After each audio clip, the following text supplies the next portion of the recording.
Talk to me about your relationship with alcohol and how it's changed. I pretty much barely drink anymore. I used to drink numerous times per week. There was always at least one extremely heavy blowout at the weekend. What is going on here? When you're having 15 or 20 drinks a week, you're pretty much constantly in a state of being either drunk or hungover. If you really like alcohol, it does two things to you. It makes you more extroverted and enthusiastic and more full of positive emotion. And the second thing it does is reduce anxiety.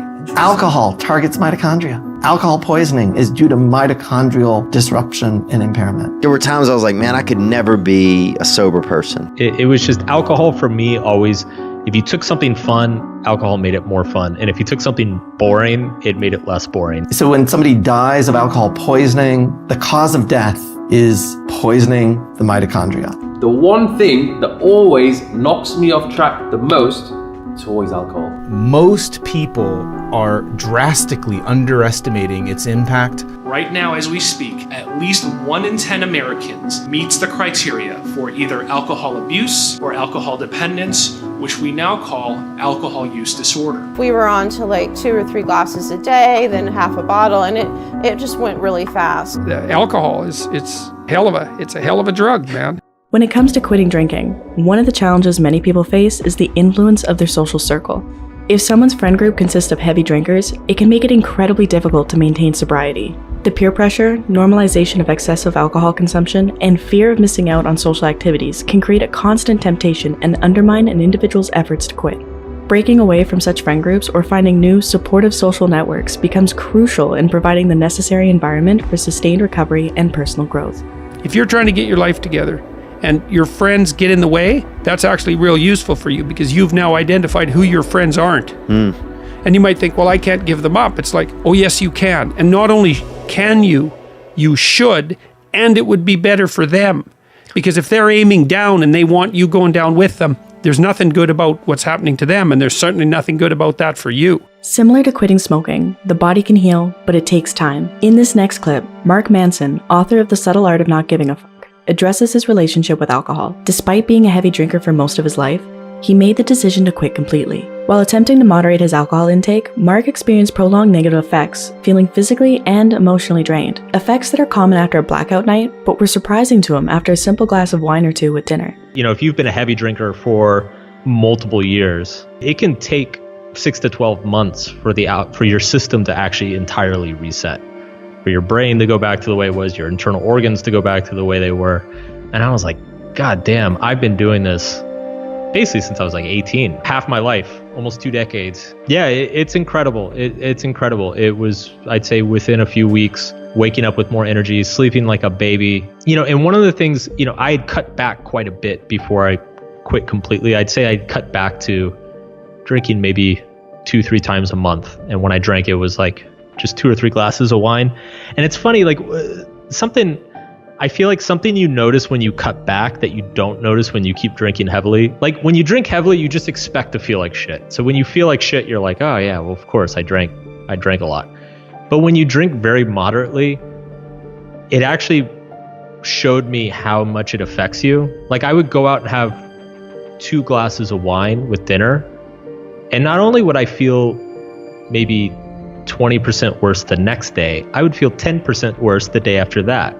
And that was shocking to me. I was like, whoa, this is actually, it's not about hangovers. It's about just general lack of energy and motivation on a day-to-day basis. And it lasts for multiple days. There's no hiding the fact that alcohol is a drug. It's a legal drug, accepted by society, that rakes in billions of dollars a year. It's also well known that alcohol is harmful, especially in large quantities and over long periods of time. Why do millions of people continue consuming a poisonous substance? For the most part, people consume alcohol in order to get the net effect on the brain.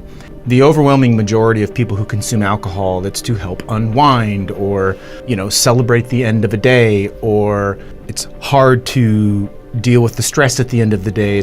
It's usually a mechanism to take you out of a less ideal place and bring you into a more relaxed, ideal place. Alcohol really is a good drug for coping with anxiety. That's why people use it. So it does too. If you really like alcohol, it does 2 things to you. It makes you more extroverted and enthusiastic while you're on the ascending limb of the blood alcohol curve, which is why you have to keep drinking once you start.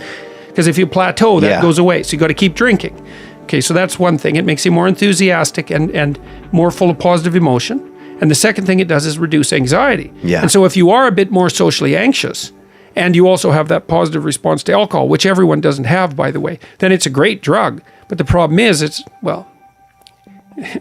a great drug for the moment. Right. Right. There's consequences. Yeah, this sounds when it's not great. Well, it also, alcohol is an interesting drug because it actually doesn't make people stupid. This has been tested. Like alcohol, people who are drunk will take far more risk. And you might say, well, that's because they're too stupid to understand the risk. It's like, no, they're not. If you ask them about the risk when they're drunk, they can outline it perfectly. What it stops them from doing is caring about the risk. During the healing process of sobriety, withdrawals are inevitable for people that maintained a heavy reliance on alcohol. Symptoms vary, and the intensity can often make it harder for some people to stick with it.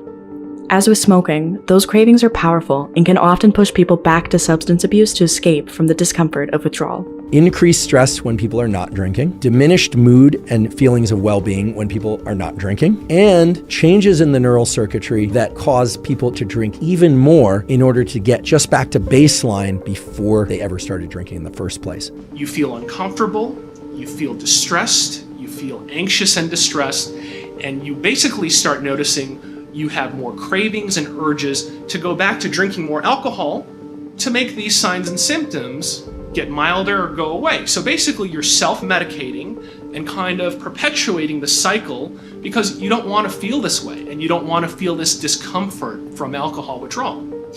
Now, in milder cases, these mild signs and symptoms may go away in 1 to 2 days. In more moderate cases, it could be 3 to 5 days, okay? But bottom line is, it's these withdrawal symptoms, even though they're mild, which may continue to perpetuate somebody's drinking because they say, I don't want to feel this way. And I notice that when I start drinking, it kind of goes away. And it may just kind of continue the cycle of problematic drinking. Alcohol, unlike other nutrients, cannot be efficiently metabolized by the human body to extract energy. Instead, the body treats alcohol as a toxin, triggering a cascade of processes to eliminate it. From the moment alcohol enters the bloodstream, it affects not only the liver, but also the entire body system. It disrupts the balance of neurotransmitters, impairs cognitive function, compromises the immune system, and places strain on various organs, leading to a wide range of negative health consequences that extend far beyond the liver. When you take a step back, when you look at the big picture of life, cells in the human body are all there to perform a function, but they all need nutrients. They need nutrients to replace the parts that need to be replaced. Without nutrients, you're dead. In order to understand why cells in the human brain or body malfunction, we have to go all the way to the basics of biology, which is every living cell at the end of the day depends on metabolism or energy. And it's the only way to connect the dots. This is a gross oversimplification of nutritional biochemistry. Essentially, we can look at most of at least macro nutrition, not micronutrition, but macronutrition. In other words, the things that we consume that give us energy. And there are 3 primary sources of macronutrients. There are protein, fats, and carbs. And the challenge with ethanol or alcohol is that when alcohol comes into our nutritional equation, there's nowhere for it to go. The liver is responsible for detoxifying the alcohol that we ingest. Could it really be? Could it really just be that the last thing to go is the alcohol, that it could be that impactful? I dare you to try.